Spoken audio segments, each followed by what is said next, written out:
Vamos a tener el gusto de recibir con fuertes aplausos a un extraordinario expositor que ya nos ha dado, ¿qué le digo?, no solamente clases magistrales, sino una gran responsabilidad profesional en cuanto se refiere a la exposición de todo lo que es la óptica y la optometría. Me refiero al hermano de Colombia, Elkin Sánchez Mogollón. Por favor, aplausos fuertes.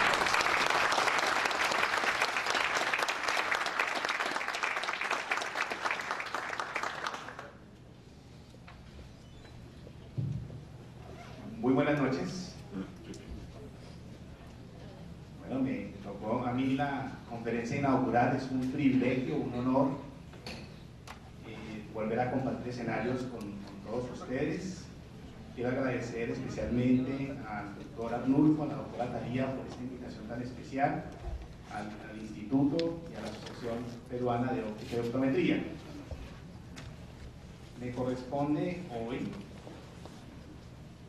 conversar con ustedes sobre un nuevo paradigma en salud que se conoce como la salud basada en la evidencia. Bueno, es un paradigma nuevo porque generalmente la salud siempre se ha manejado desde el punto de vista de la experiencia que tenemos. La experiencia es muy buena. Cuando uno trabaja muchos años en optometría, pues se siente muy seguro de lo que hace y es fabuloso porque uno va actuando de acuerdo a su criterio, a su experiencia. Sin embargo, desde la década de los años 90 se ha puesto en duda si le corresponde a la experiencia tomar decisiones para su paciente. Entonces, por ejemplo, si usted tiene una duda, un paciente tiene algún problema visual, y usted recuerda que ese problema visual se maneja de esta manera porque me ha ido bien con este tratamiento, pues uno lo hace y se lo recomienda al paciente. Pero muchas veces la intuición, la experiencia por sí solas no son las más convenientes. Entonces hoy vamos a discutir un poquito sobre eso, pero antes de hablar un poco de la optometría basada en la evidencia, quiero con ustedes discutir unos asuntos que tienen que ver con las características ideales de la optometría. ¿Y por qué? Porque la optometría fundamentalmente debe ser asistencial. El optómetra debe tratar a las personas, a los individuos. Desde el punto de vista asistencialista, la optometría tiene esa labor, una labor de tipo asistencial. Debe ser analítica, porque cada elemento que usted toma en la historia clínica de su paciente, uno estudia 4 o 5 años de optometría para dedicarle 30, 40 minutos a una persona. Todo ese conocimiento, todo ese derroche, usted lo analiza y obtiene información clínica relevante para poderle ayudar. La optometría tiene que ser especializada. En Perú tienen que aparecer ya contactólogos, tienen que empezar a aparecer expertos en terapia visual, tienen que aparecer expertos en baja visión, en optometría pediátrica. Eso es necesario, porque la especificidad de la profesión la enriquece, le da un lugar en la sociedad, un lugar en la salud. La optometría tiene que ser predictiva, pero no solamente predictiva en el sentido del diagnóstico del paciente y el pronóstico clínico que va a tener.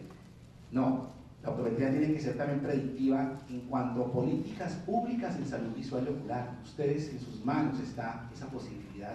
Y he visto en el programa de este maravilloso congreso que va a haber congresistas, va a haber conferencistas que van a tocar el tema del papel social, epidemiológico, de salud pública de la optometría.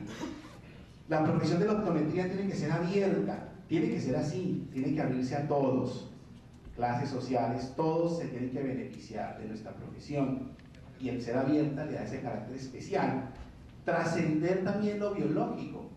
Lo biológico es, por ejemplo, pensar que si un niño está en una zona de Lima donde el aire está muy contaminado, el material particulado está muy contaminado y produce mucha conjuntivitis de tipo alérgico, si bien es cierto el tratamiento con colirio, que es lo ideal, de nada sirve tratarlo con colirio si no vamos a la causa real de esa conjuntivitis. Entonces, la optometría peruana debe trascender lo biológico a niveles sociales, estructurales, políticos, y ese papel cae en ustedes como líderes de la salud visual del Perú. Pero lo más importante, y la charla de hoy se va a centrar en torno de eso, es que la optometría tiene que ser crítica. ¿Y a qué me refiero con crítica? Una optometría crítica es aquella que hace una deconstrucción de sus principios. ¿Qué es deconstruir? Deconstruir es como desencajar las cosas que nosotros conocemos, analizarlas y ver si realmente son lo que son. Entonces, por ejemplo, recuerdo cuando hablábamos de ortóptica en clases hace muchos años y les mostraba los modelos de análisis visual. Bueno, ¿hasta qué punto usted tiene que ser crítico y decir, ¿será cierto lo que me está diciendo este señor? O cuando hablamos, por ejemplo, de las bondades que tienen los lentes oftálmicos de las grandes compañías, ustedes tienen que ser críticos y preguntarse, ¿será que sí? Entonces, la deconstrucción es un ejercicio que permanentemente como profesionales tenemos que hacernos. No tenemos que aceptar ingenuamente lo que nos dicen por el origen, no, es que viene de Europa, viene de Norteamérica. No, tenemos que ser críticos, tenemos que ser deconstructivistas, tenemos que entender que la optometría, si no la recreamos nosotros, nadie la va a recrear. Verificar continuamente los protocolos que seguimos. ¿Qué son protocolos? Son esas recetas que aprendemos, ¿no? En el día a día de la consulta, cuando usted toma la agudeza visual, cuando usted hace la biomicroscopía en lámpara de hendidura. Pero esos protocolos, ¿será que son los correctos? ¿Será que es la forma adecuada de atender al paciente? Tenemos que explorar nuevas intervenciones costo efectivas. ¿Será que lo que estamos recomendando al paciente es lo mejor? Pero no solo porque le sirve, sino porque también lo puede adquirir. ¿Tiene los recursos financieros para hacerlo? Y si los tiene, ¿será la mejor opción? Todo esto que estamos hablando, la parte crítica, fue lo que motivó la creación del nuevo paradigma conocido como la medicina basada en la evidencia, que se aplica a todos los conocimientos de salud, incluyendo la optometría, y que será el centro de esta discusión del día de hoy. Entonces, ¿qué es exactamente la optometría basada en la evidencia? Entonces, hemos reajustado algunas definiciones y me permitiré leerla. Dice, es la optometría donde las decisiones corresponden a un uso racional, explícito, juicioso y actualizado de los mejores datos objetivos aplicados al tratamiento de cada paciente. Observen que no aparece el término experiencia, no es que no sea importante, sino complementa la experiencia. La experiencia es lo que nos enriquece, pero tenemos que basarnos en principios racionales, explícitos, juiciosos y actualizados, y el día de hoy vamos a hacer un ejercicio para 3 entidades comunes en nuestra práctica clínica en terapia visual, para que comprendan un poco cómo se hace y se construye este tipo de metodología, si se quiere llamar de esta forma. Bien, en la historia de la medicina y en general de la salud, voy a ponerles unos ejemplos desafortunados, hegemónicos ellos, en los cuales la experiencia o la tradición oral producían exabruptos. En la Edad Media, las sangrías era una práctica que consistía en romper una vena de un paciente y desangrarlo, porque tenía fiebres. Como la sangre es caliente, lo lógico es pensar que si yo saco la sangre del paciente, pues le bajo la fiebre. Y lo que hacemos es una anemia terrible.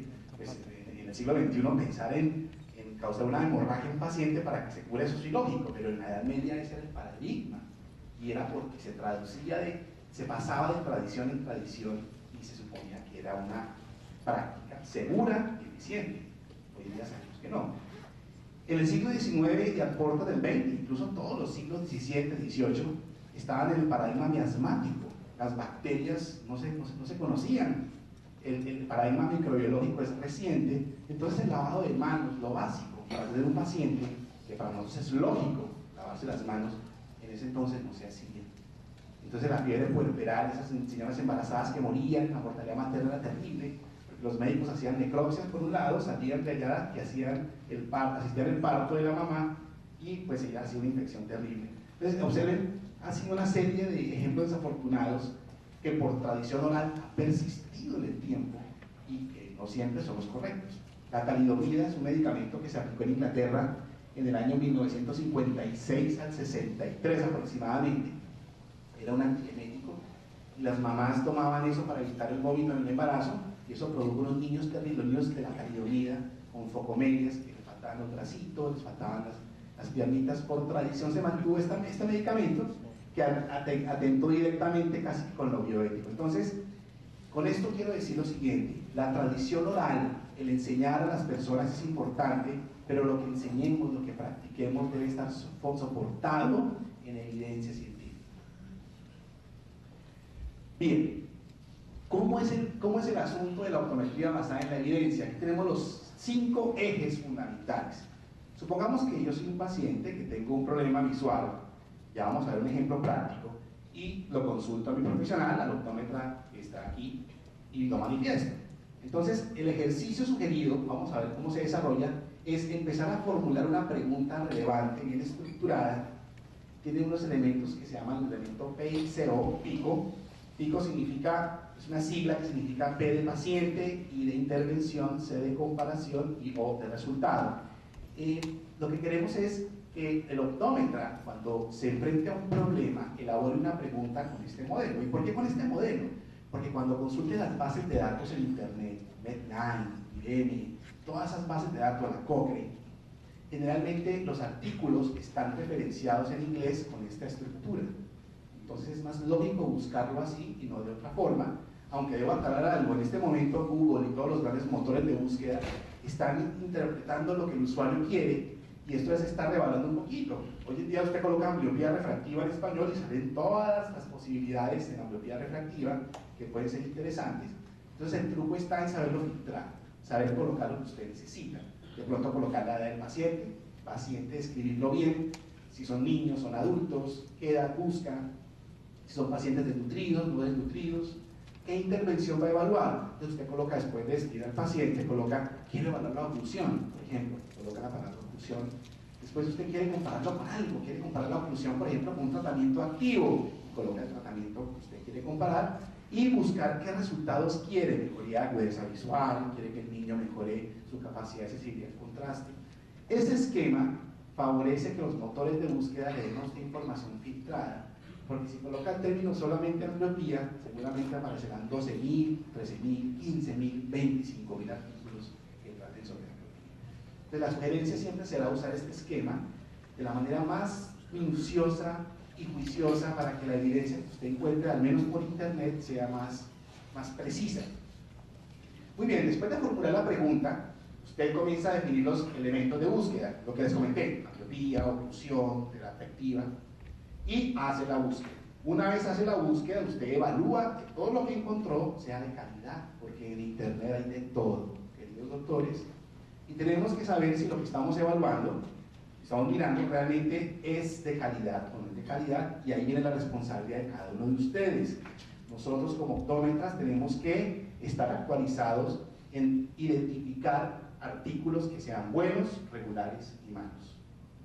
Entonces para nosotros es importante entender esa escala para finalmente obtener conclusiones que podrían ser de utilidad en su práctica clínica. Así las cosas, vamos a hacer un ejemplo. Vamos a usar un estudio que tuve el placer de realizar con la doctora Ingrid Tavera y la doctora Yanis Amaya, mi esposa que nos acompaña esta noche aquí, un placer. Hicimos un estudio sobre qué evidencias existen para estos 3 problemas que son comunes en nuestro medio. Las exotropias intermitentes. ¿Quién sabe? ¿Quién me dice qué es una exotropia intermitente? ¿Alguien me quiere decir? Son estas exotropias donde hay la divergencia, pero a veces el paciente puede fusionar, ¿no? Entonces el paciente puede tener los ojos derechos, pero por algún motivo el ojo se desvía. Los estrabismos se miden en prismas. Entonces, cuando en prisma la magnitud es mayor para cerca que para lejos, se dice que es una exotipo insuficiencia de convergencia. Pero si el paciente mira a lo lejos y se desvía el ojo terriblemente, y de cerca no se desvía casi, decimos que es una exotropia tipo exceso de divergencia. Ambas son muy comunes en nuestro medio, tiene una prevalencia impresionante, no sé porcentualmente cuánto sea, pero es muy prevalente.